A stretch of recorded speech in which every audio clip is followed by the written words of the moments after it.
নমস্কার বন্ধুরা, একটা নতুন ভিডিওতে তোমাদের সবাইকে স্বাগত।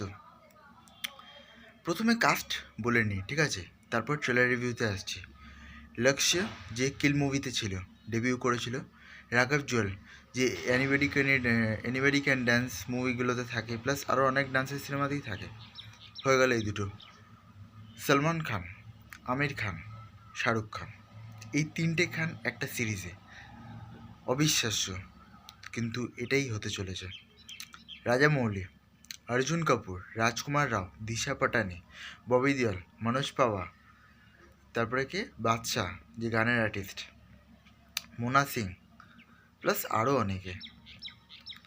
মানে এতজনকে যে নিয়েছে, ট্রেলারটা তো ভেবেছিলাম যে হবে, মানে ভালোই হবে, কিন্তু এত সাংঘাতিক ট্রেলার, 3 মিনিট 30 সেকেন্ডের ট্রেলার, বাপ রে বাপ, ওফ, মানে সাংঘাতিক। আমি বিশ্বাস করতে পারিনি, মানে যখন প্রিভিউ দেখেছিলাম, শুধু এগুলোই নয়, আরও আছে, রণবীর সিং আছে, তারপর রজত বেদি, প্লাস আরও অনেকজনের নাম কিন্তু এখানে অ্যাড করেনি।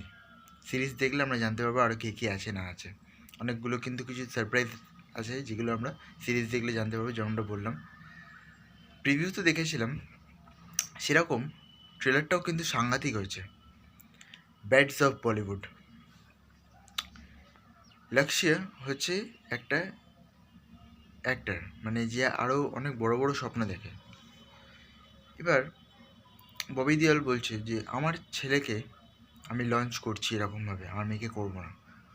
তার মানে কি, লক্ষ্যকে হাঁটিয়ে ওর ছেলেকে নিতে হবে। এইভাবেই হচ্ছে কিন্তু নেপোটিজম, এইভাবেই জিনিসগুলো হয়ে আছে, যেটা মুখোশ বলিউডে হতে এসছে।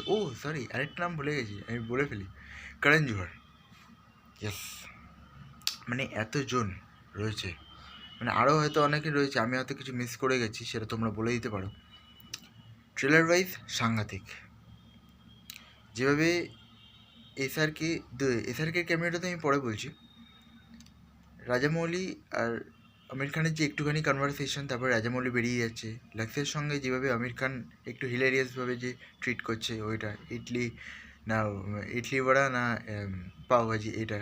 তারপরে যেভাবে মনোজ পাওয়া বলছি কে বাচ্চা সব ঘন্টে বাচ্চা, ওইটার পরে যেভাবে এসআরকে এন্ট্রিতে বাচ্চার যে মানে আইকনিক যে মিউজিকটা, থিম সংটা যেটা অভিজিতের গলাতে, ওটা যখন পেছনে বাজে না ভাই, সব কিছু ভুলে যাও।